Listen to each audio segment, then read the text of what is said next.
Avant d'en arriver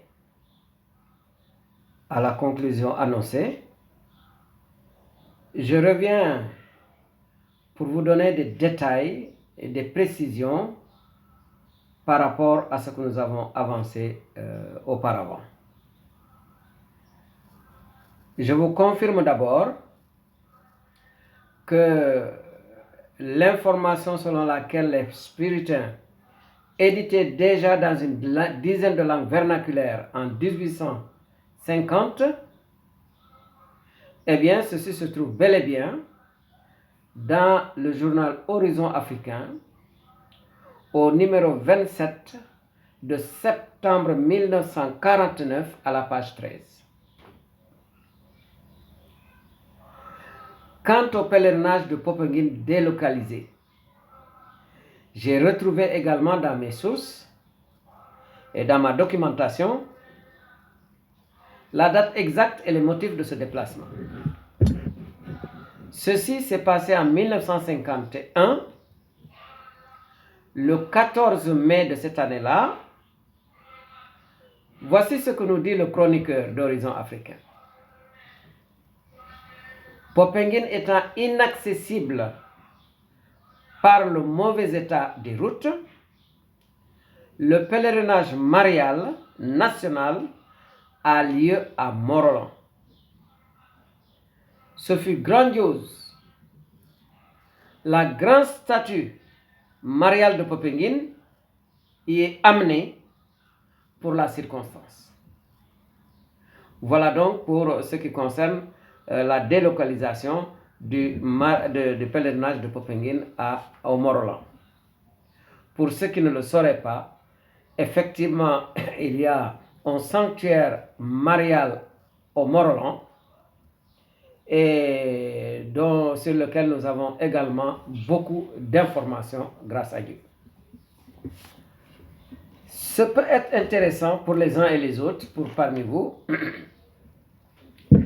de savoir que si nous détenons ces informations aujourd'hui pour pouvoir en parler avec précision, c'est parce que dans le passé, il y a eu des gens courageux, avec beaucoup de mérite, qui ont pensé à écrire ce qui se vivait dans nos communautés. Eh bien, ces transcriptions arrivées à Horizon africain sont devenues des archives importantes pour notre Église. Comme j'ai eu à le dire ailleurs, je dispose de la quasi-totalité de tous les numéros d'Horizon africain depuis le premier numéro de 1947 jusqu'au dernier de 2012. Sur la base de ce corpus, et à la suite d'une lecture minutieuse du premier numéro jusqu'au dernier, j'ai pu, grâce à Dieu, sortir un ouvrage que j'ai appelé Éphéméride des Églises du Sénégal. Vous y trouvez tout ce qui a fait objet d'articles, objet de publication dans les horizons africains, des origines d'Horizon africain jusqu'à sa fin. C'est ainsi que vous y trouvez, par exemple, des informations sur toutes nos paroisses, sur nos écoles, les dispensaires, d'autres thèmes tels que le dialogue islamo-chrétien, le mariage, etc., etc. Je le dis aussi parce que ça peut intéresser certains parmi vous. Cet ouvrage est disponible à mon niveau. Ceux qui sont intéressés, qu'ils m'envoient un mail à F comme François, Ngor, NGOR, 2587, @yahoo.fr. F Ngor, 2587, @yahoo.fr. Ce que je trouve comme premier avantage de cet ouvrage pour moi, c'est que ça m'a permis de connaître tant soit peu notre Église, d'où nous venons et qu'est-ce qui a été fait comme effort. Encore que tout n'a pas été écrit. Et c'est un défi que je lance à nos générations. Empressons-nous d'aller encore collecter au niveau des premières générations ou les successeurs immédiats, les héritiers immédiats des premiers chrétiens de nos communautés. Empressons-nous de collecter auprès de ces gens-là tout ce qui a été dit, fait et vécu dans nos communautés pour l'implantation de la bonne nouvelle de Jésus-Christ. Il y a là une tâche immense et il ne faut pas laisser ça, ce ne sont pas les prêtres eux seuls qui vont faire ça. Nous tous, nous sommes concernés, tous les baptisés de ce pays, pour avoir une histoire qui recoupe et qui dise beaucoup plus abondamment ce qui a été vécu. Vous savez, juste en détail, si vous prenez les premiers catéchistes qui ont accompagné les missionnaires un peu partout, il y a eu des martyrs parmi eux, des gens qui se sont sacrifiés, il y a eu même des martyrs physiques, hein? J'en ai des témoignages. Alors, qu'est-ce que nous attendons pour collecter ce que ces gens-là ont vécu? En tout cas, ceux parmi vous qui m'entendent et qui disposent d'informations, ils peuvent toujours me les envoyer au niveau de l'adresse électronique que je viens d'indiquer. Par fidélité à moi-même, par souci de cohérence, ce que je viens de vous dire là sur Popenguine en français, je le ferai aussi également dans l'une ou l'autre des langues nationales pour permettre à nos parents qui ne comprennent pas français de pouvoir en profiter. Finissons-en avec les propositions. La dernière que j'ai eu à faire, c'était donc au niveau des langues nationales. Aujourd'hui, nous parlons de langue nationale.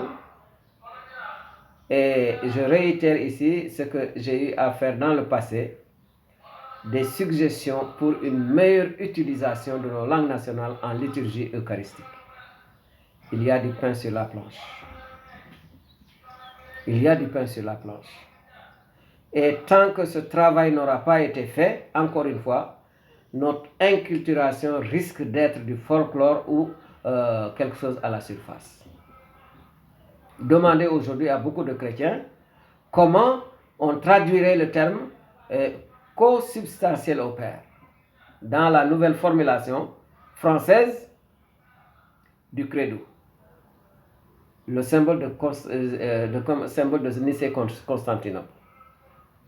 Ce travail de traduction m'a été demandé par un de mes professeurs de théologie. J'ai fait des propositions en partant des Saintes Écritures. Le Christ est consubstantiel au Père. Donc, encore une fois, la balle est dans notre camp.